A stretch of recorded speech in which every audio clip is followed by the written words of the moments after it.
صباح الخير، ازيكم؟ عاملين ايه؟ اخباركم؟ طبعا. كان بقالي فترة كده ما بنزلش فيديوهات، بس ان شاء الله بإذن الله نرجع تاني. مع بداية الدوريات بقى الأوروبية نبتدي ننزل فيديوهات. بس طبعا مش هوصيكم بقى، عايزين يعني نعمل سبسكرايب ولايك وشير للقناة عشان نقدر بقى نستمر في تنزيل الفيديوهات يوميا. لاني قبل كده كان الفيو على القناة مش حلو، فاحنا هنبتدي نجدد شوية حاجات كده وان شاء الله بإذن الله خير. بس اهم حاجة ان احنا نعمل لايكات وسبسكرايب ونشير. طبعا هنتكلم عن الدوري الانجليزي. امبارح ابتدى الدوري الانجليزي بماتش مانشستر يونايتد وفولهام.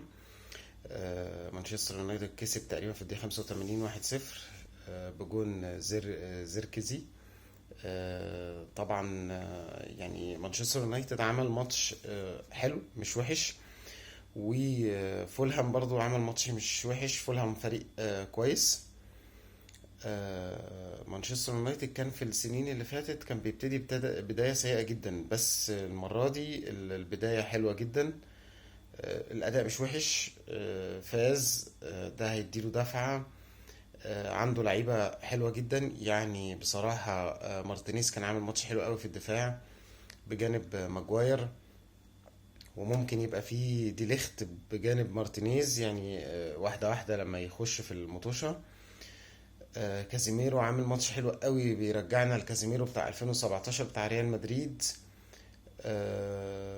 برضو كان عند برونو بصراحة ضيع فرص كتير، يعني برونو كان ممكن يخلص الشوط الأول 2-3 لمانشستر يونايتد. فلا مانشستر يونايتد عنده يعني لعيبة حلوة، عنده لعيبة كويسة السنة دي. باستثناء اللي هو ديالو اللي هو في الجنب اليمين ده، ممكن يبقى فيه بداله أنتوني هيبقى أحسن بيتهيألي مكانه. لسه ديالو ده عايز ياخد مطوشة كتير. ولسه عندهم هويلاند برضو كان يعني مصاب، وعندهم كذا إصابة كده. اما ترجع عندهم مزراوي في الباك اليمين بصراحة كان عامل برضو ماتش حلو رغم انه لسه ما بقالوش يومين في مانشستر يونايتد. فيونايتد عمل ماتش حلو، عمل بداية حلوة عن السنين اللي فاتت. السنين اللي فاتت كان بيبتدي بداية سيئة، نتائج سيئة، أداء سيء. بس لا السنة دي اختلفت الدنيا شوية. فولهام فريق حلو على فكرة مش وحش يعني، في لعيبة حلوة قوي. كانوا برضو لبعض الفترات في الماتش مسيطرين وضيعوا فرصتين كده، بس يونايتد كان طبعا مضيع اكتر بالخصوص برونو فرناندو. وتقريبا قبل الماتش ما ينتهي كانت كورة كده ما بين راشفورد وجارناتشو، معرفش بصراحة ضاعت ازاي، يعني الجون فاضي كان ممكن يحطها راشفورد ولعبها لجارناتشو، الجون فاضي راح مطلعها بره. فطبعا لو كانت النتيجة خلصت 0-0 ده كان هيبقى في اختلاف شاسع في الجماهير. يونايتد كانت يعني هتزوم عليهم بطريقة. بس في الآخر الماتش انتهى 1-0 لمانشستر يونايتد. طبعا النهاردة عندنا يعني كذا ماتش. هنبتدي بإبسويتش تاون وليفربول الساعة 2:30 طبعا.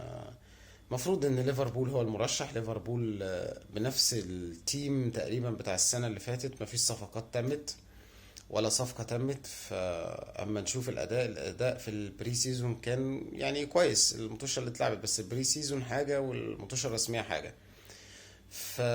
فالماتش بكرة هيبقى مش سهل، والمفروض ان هو مش صعب على ليفربول. وليفربول المفروض يتم يعني المفروض على الأقل يجيب مدافع ويجيب خط نص مركز 6. ده ضروري يعني، ده أساسي عشان يعرف يكمل، لأنه هو عنده دوري أبطال أوروبا برضه. فهنشوف ليفربول المفروض المرشح للفوز ليفربول يعني.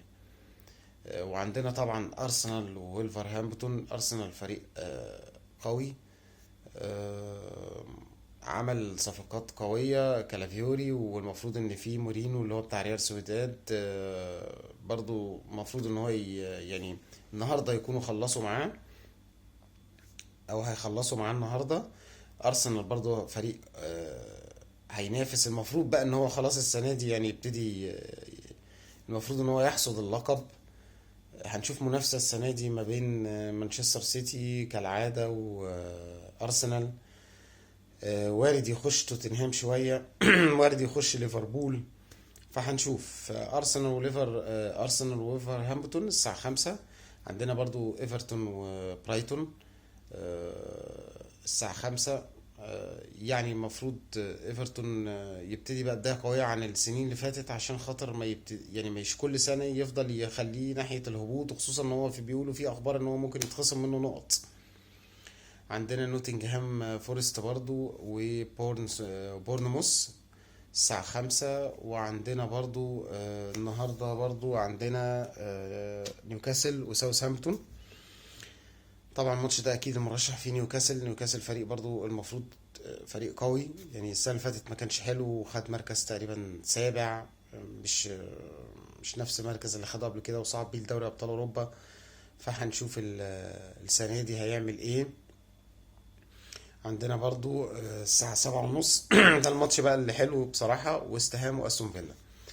ويست هام عمل صفقات جامدة جدا. فالمفروض بقى ان احنا مستنيين نشوف الصفقات ديت على ارض الواقع، نشوف الناس دي يعني هتعمل ايه في الملعب.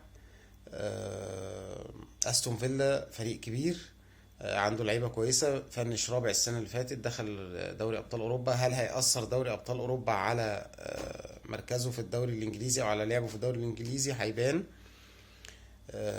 بس الفرقتين المفروض ان هما فرقتين اقوياء السنه دي، يعني سواء كان ويست هام او استون فيلا.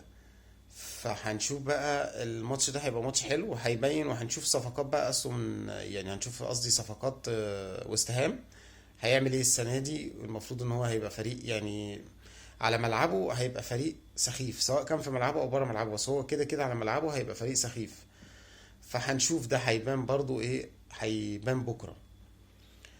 وعندنا برضو يوم الحد برضو عندنا ماتش بقى تشيلسي ومانشستر سيتي. ماتش برضو كويس وماتش قوي جدا، بداية قوية لمانشستر سيتي وبداية قوية تشيلسي. يعني مش عارفين مدى التجانس اللي هيبقى ما بين اللعيبة من كتر الصفقات اللي بيعملها، صفقات كتيرة جدا جدا جدا. وفي اخبار دلوقتي ان هو بيسعى في ان هو ياخد اوسيمان من نابولي مقابل لوكاكو. يعني صفقات كتيرة جدا جدا جدا. فهل هيبقى ده في تجانس؟ هيبان، يعني هيبان في خلال المطوشة بتاعة الدوري الإنجليزي، أو خلال أول 3 4 مطوشة هيبان هيبقى تشيلسي عامل ازاي. وهتبقى نهاية الجولة يوم الاثنين بليستر سيتي وتوتنهام. توتنهام فريق قوي، توتنهام عنده لعيبه محترمه جدا. توتنهام جاب سولانكي برضو، يعني ممكن يبقى حاجه كده بديله لهاري كين كمهاجم. فريق هيبقى قوي جدا. فريق عنده سون هيرجع مركزه الرئيسي بقى على الباك الشمال، على الجناح الشمال. هيلعبوا فرقه محترمه، مدربهم فريق يعني مدرب محترم جدا جدا جدا. افكاره كلها افكار محترمه. هيبان بقى، هنشوف بقى توتنهام هيقدر ينافس ويكمل، ولا يعني ممكن ينافس لحد نص الموسم وبعد كده يخرج، ولا هيبتدي بداية سيئة اساسا. بس توقعاتي ان توتنهام هيبقى في التوب فور السنة دي، مع ارسنال ومع سيتي ومع ممكن ليفربول يونايتد. يعني هنشوف. فان شاء الله باذن الله. كانت طبعا بدايه الدوري الانجليزي، مانشستر يونايتد ابتدى بالفوز، وهتبتدي بقى المطوشه النهارده ان شاء الله باذن الله، يبقى بدايه كويسه للدوري الانجليزي. عندنا برضو ماتش مهم النهارده الساعه 10 تقريبا، فالنسيا وبرشلونه في الدوري الاسباني. برضو الدوري الاسباني ابتدى. ماتش هيبقى قوي. هنشوف بقى هانز فليك مع برشلونة في الرسمي. هنشوف لعيبة برشلونة، وهنشوف المنافسة اللي هتبقى في الدوري الأسباني. الدوري الأسباني هيبقى قوي جدا السنة دي، بوجود طبعا ريال مدريد بمبابي، باللعيبة الفينيسيوس، باللعيبة بتاعت ريال مدريد، الكتيبة دي كلها بعد ما فاز بالسوبر الأوروبي على أتلانتا 2. ومع عندنا برشلونة وعندنا أتلتيكو مدريد عامل صفقات حلوة قوي قوي. فهيبقى الثلاث فرق دول أقوياء جدا في الدوري الأسباني. فهيبقى في منافسة وهيبان برضو، وهنشوف. طبعا بقى ان شاء الله باذن الله عندنا برضو ماتش الدوري الايطالي. برضو هيبتدي برضو النهارده.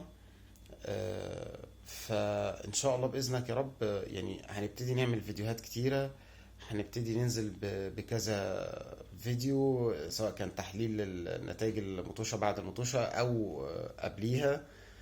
فنتمنى بقى يعني نعمل سبسكرايب ونعمل شير ونعمل لايك عشان نقدر نستمر في القناه. واشوفكم ان شاء الله باذن الله على خير في فيديو تاني.